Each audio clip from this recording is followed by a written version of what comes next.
Good is not sustainable. Finding your greatness is what will bring you joy that thrives.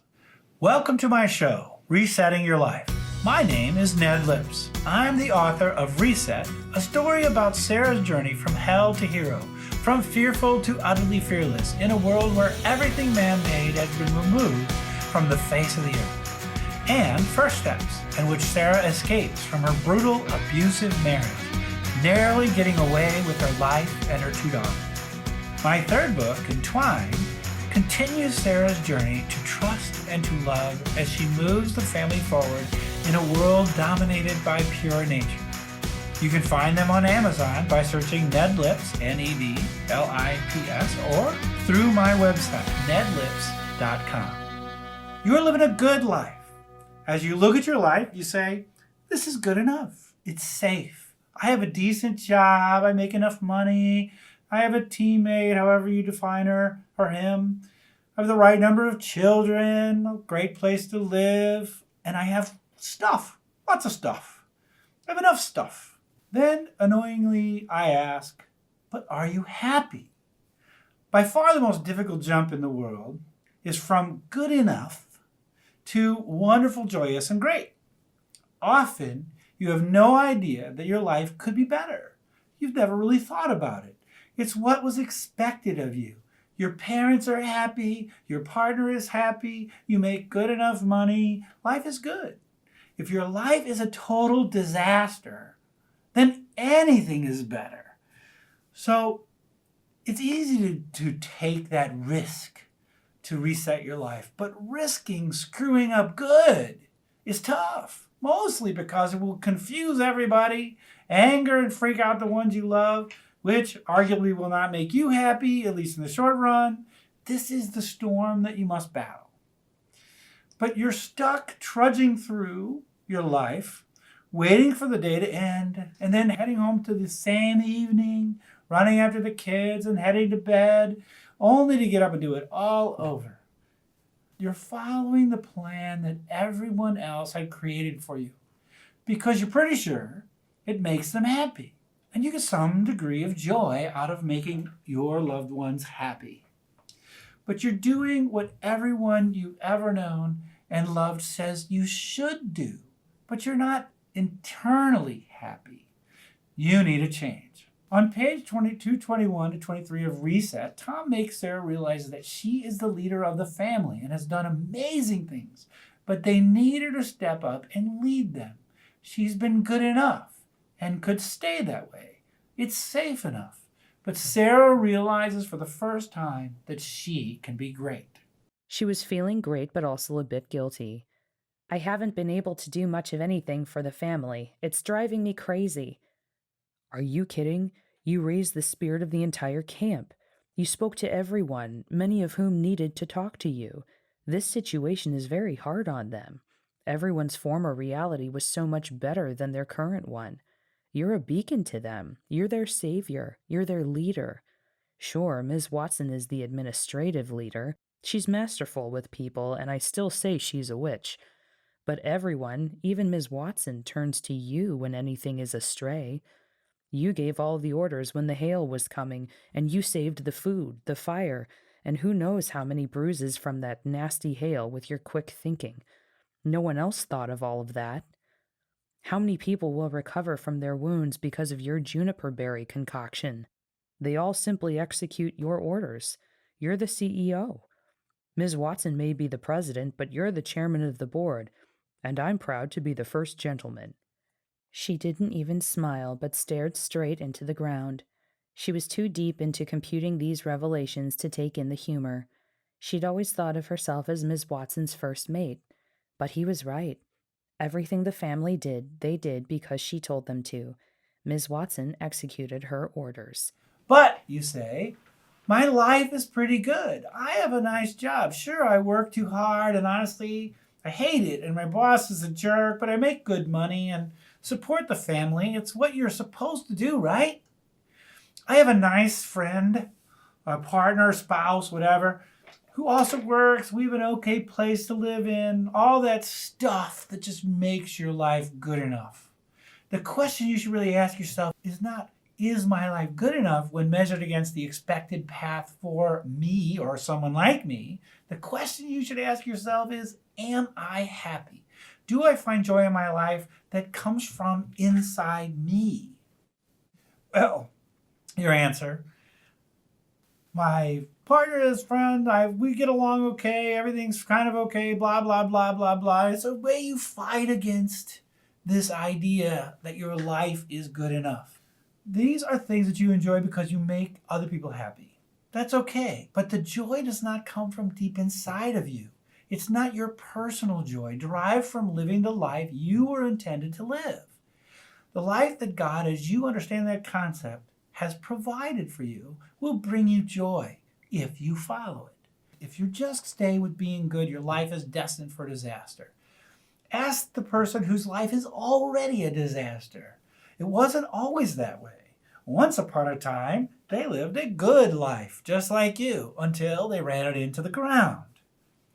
And they found out that it was a charade that they could no longer sustain. It is much more likely that you will go from good enough to disaster than good enough to great and happy. That job will wear on you. You might get promoted until you work your tail off and still or simply won't perform the job.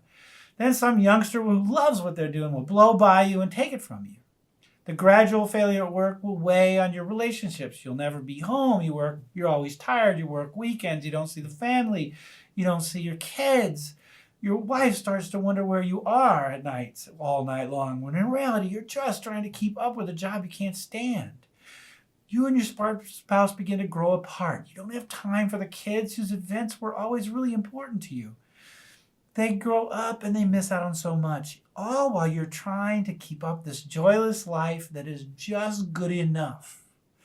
You'll look back and you'll say to yourself, why on earth did I not follow the teachings of that video podcast, Resetting Your Life, that my friend told me about, whose life used to be a disaster, that I didn't watch until now that my life is also a disaster?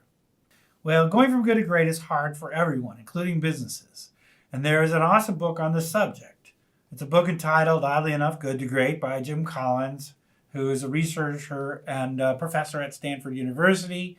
His team researched thousands of companies, and they found 15 pairs of companies that were both doing well for about 15 years, and then one went crazy. Classic example is Walgreens. Walgreens discovered their passion, and they were compared to Eckerts drugs. You could find a Walgreens in every corner. You can't find Eckerts anywhere.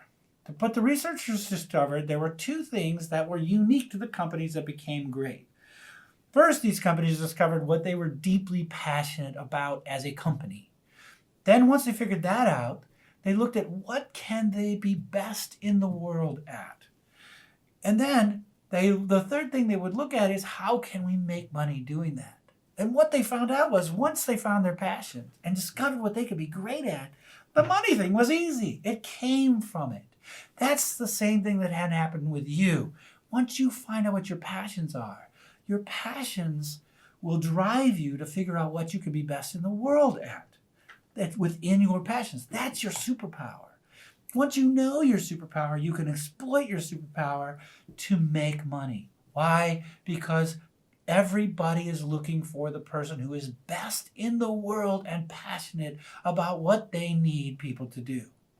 The next thing they discovered was something called the doom loop versus the flywheel. And the doom loop is a situation where every time you think of something you want to do, as soon as it goes badly at all, you kick it out the window and start something brand new over and over. The flywheel is you start with your passions, you driving toward what you could be best in the world at. If something doesn't quite work, you adjust for it. You make it changes and you move forward. You persevere. You keep trying the next thing until you are best in the world. And that's when you make your money. The good enough companies have pretty much disappeared. They have good enough to themselves into a disaster. You don't really see them anymore. The ones that became great are on every street corner. That's what you can be. You can become great. If you don't and stay good, you'll end up Eckerts drugs. This is the same thing that will happen to you if you let your life stay good enough and you never drive yourself toward greatness and joy. That is my goal for you. I want to welcome our guest today, Aloha. She is a fashion designer in the St. Louis area.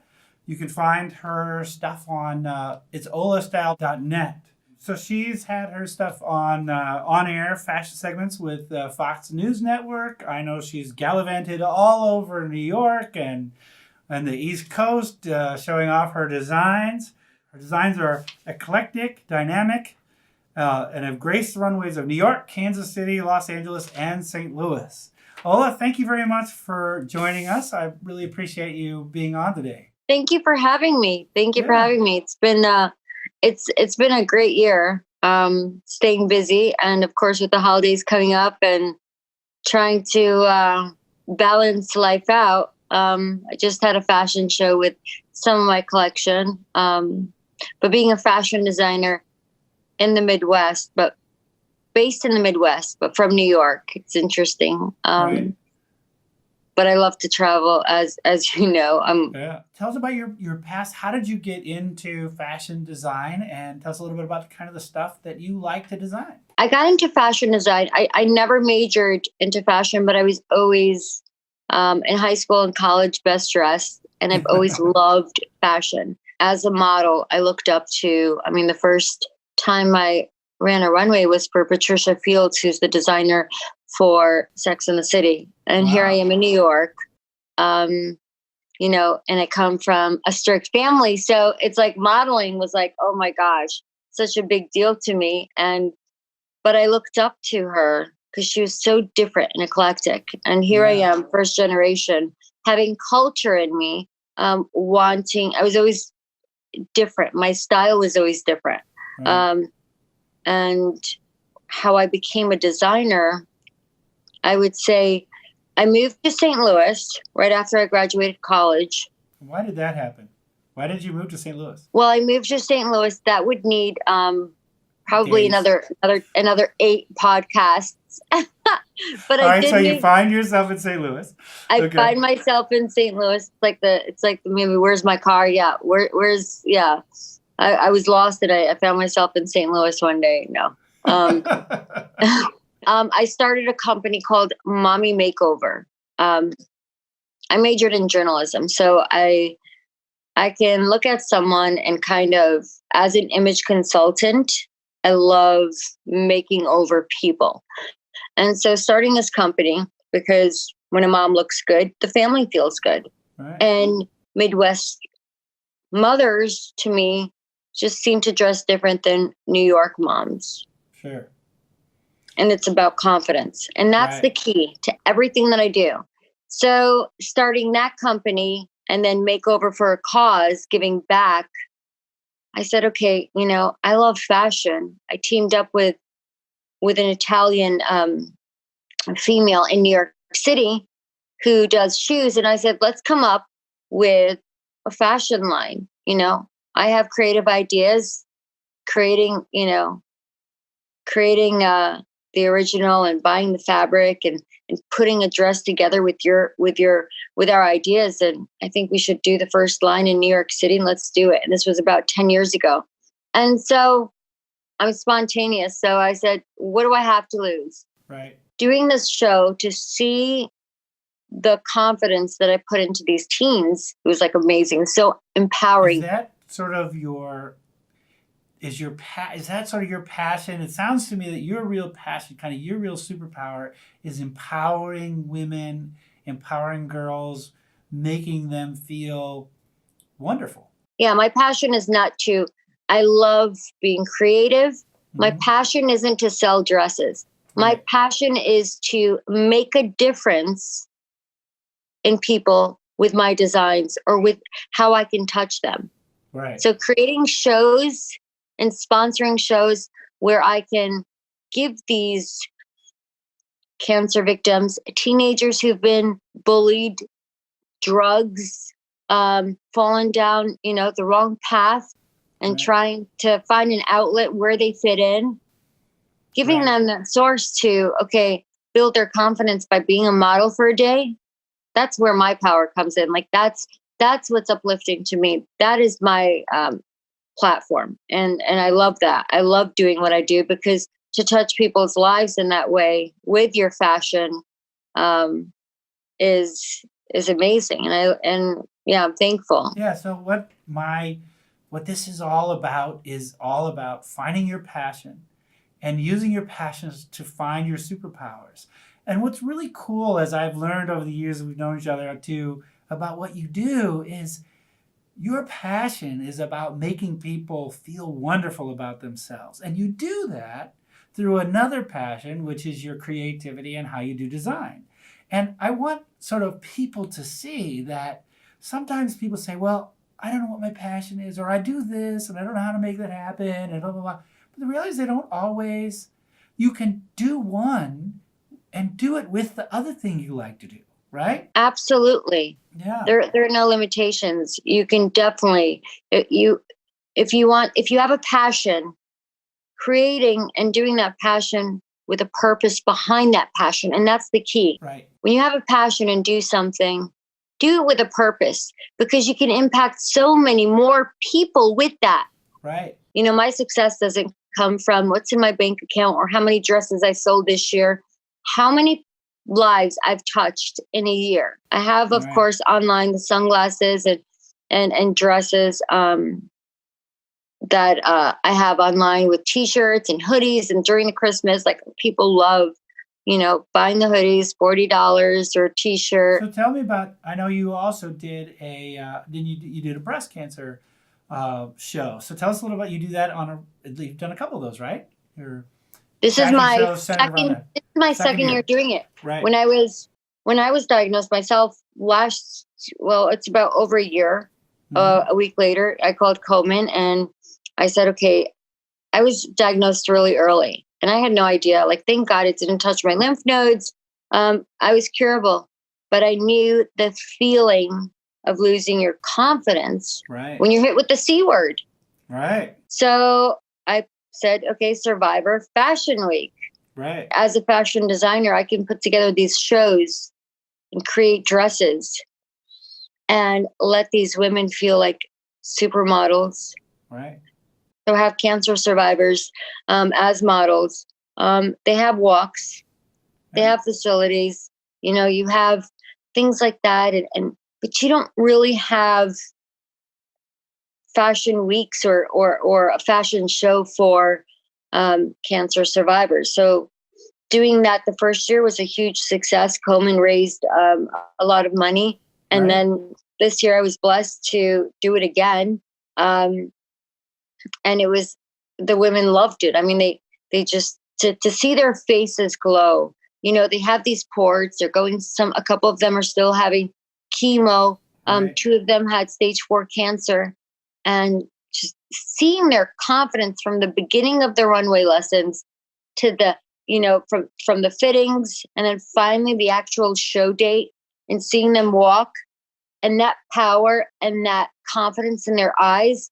And at the end of the show, I'm like, you can have the dresses surprise. And there's just, like, wow, here we are, once upon a time, feeling pity for ourselves, looking at ourselves as victims. We have kids, and now,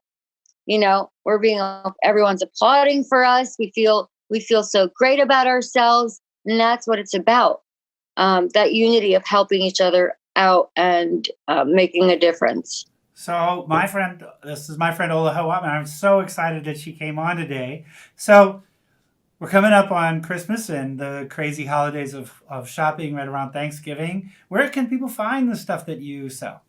Go to olastyle.net, OLASTYLE.net, and you will see sunglasses, hoodies, T-shirts, dresses. If there's anything specific you want for a loved one, or if you have someone that in your family, disabled veteran or a disability, or someone going through cancer, or someone going through cancer who has a special request, email me directly at OLASTYLE1@gmail.com. Thank you so much for being on with us today. Thank I'm sure you. you inspired so many people. And I am always been inspired by you, and I'm so You are happy so to have you as a sweet. friend. You are so sweet. much. Likewise. All righty. You have a wonderful day, and thank you very much for being part of this podcast, and everybody have a great day. Thank you very much for watching my video podcast, Resetting Your Life. Please subscribe to my channel by clicking on the little button and the bell so that you will be notified when the next episode is posted. Tell all your friends, relatives, and countrymen, and share to your social media if you'd be so kind. I'm told I'm supposed to ask all of you to do that for me. I'd love to have you like my Facebook page, Dead Lips Author, to keep up with my blog posts and writing endeavors. You can read the text of my portion of this program and find more at my blog. You can only get the interviews here, though. Sorry about that. You can find all of my books at my Amazon author page. Please follow me by clicking the button. And after you've read any of my books or listened to them on Audible, please post a review. Thank you again, and I wish you a wonderful life as you explore your passions, exploit your superpowers, and find your joy.